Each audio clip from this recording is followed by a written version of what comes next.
كتاب أنزلناه إليك لتخرج الناس من الظلمات إلى النور।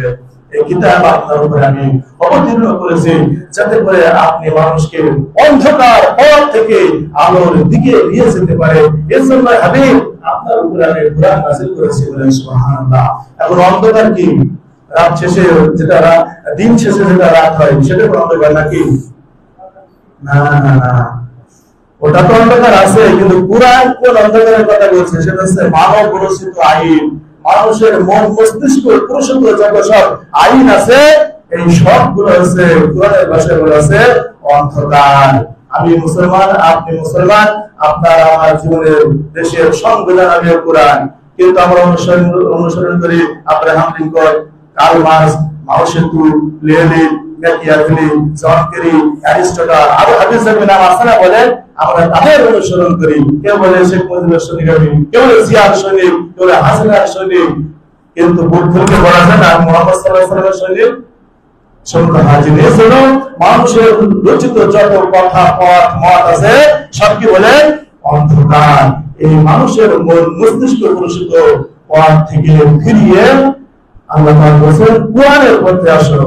আর এই জন্য আমি রাসূলের প্রতি কুরআন অবতীর্ণ করেছি যে কুরআন আপনাদের কাছে থাকবে, আমাদের কাছে থাকবে, আর আমরা হতভাগা জাতি হিসেবে পড়ে থাকবো, এটা হতে পারে না। এই জন্য কুরআন আসলে কুরআনের ভিতরে সমাজনীতি আছে, সমাজনীতি আছে, কর্মনীতি আছে, পররাষ্ট্রনীতি আছে, রাষ্ট্রবিজ্ঞান আছে, অর্থনীতি আছে, কৃষি আছে, মানে এমন কোন সাইড নেই যা কুরআনের ভিতরে আল্লাহ পাক সন্নিবেশিত করে দেয় না। বলেন সুবহানাল্লাহ, সবকিছু আছে।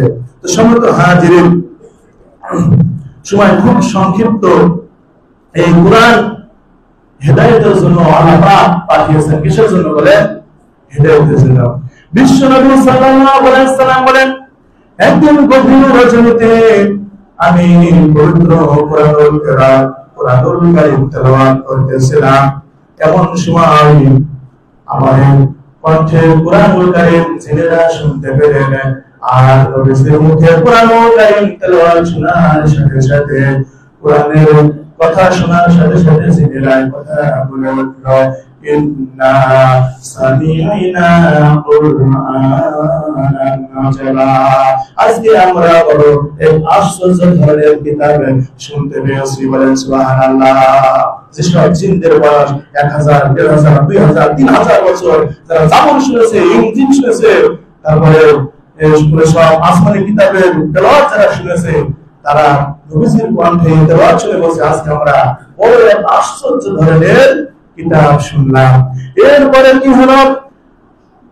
নবী করিম সাল্লাল্লাহু আলাইহি ওয়াসাল্লামের মুখে পবিত্র কুরআনুল কারীম তেলাওয়াত ছেলেরা যখন শুনতে পেল আর বলল আমরা আশ্চর্য ধরনের একটি কিতাব শুনেছি, সঙ্গে সঙ্গে তারা কালিমা পড়ে দিলেন, লা ইলাহা ইল্লাল্লাহু মুহাম্মাদুর রাসূলুল্লাহ সাল্লাল্লাহু আলাইহি ওয়াসাল্লাম।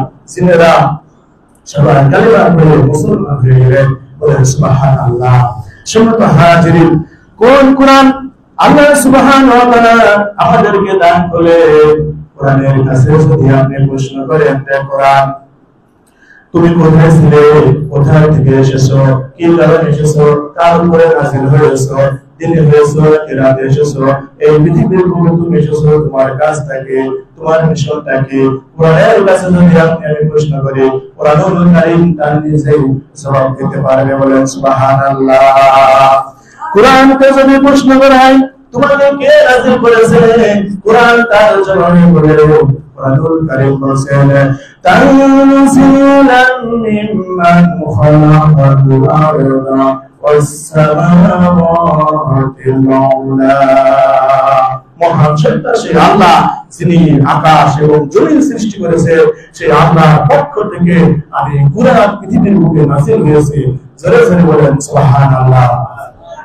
আবার যদি কুরআনকে আপনি প্রশ্ন করেন, কুরআন দুনিয়াতে নাযিল হওয়ার পূর্বে তুমি কোথায় ছিলে, তোমার আসল বাড়ি কোথায়, কুরআন তার জবাবে অতি সুন্দর করে বলে, بل هو قرآن مجيد في لوح محفوظ বড় কিতাব অতি মনোযোগ সম্পন্ন ফলকে লিপিবদ্ধ ছিল অর্থাৎ দুনিয়ায় আসার পূর্বে আমি লিপিবদ্ধ ছিলাম লাউহে মাহফুজে বলে সুবহানাল্লাহ। তারপরে ধীরে ধীরে আস্তে আস্তে নবীর উপরে নাযিল হয়েছে।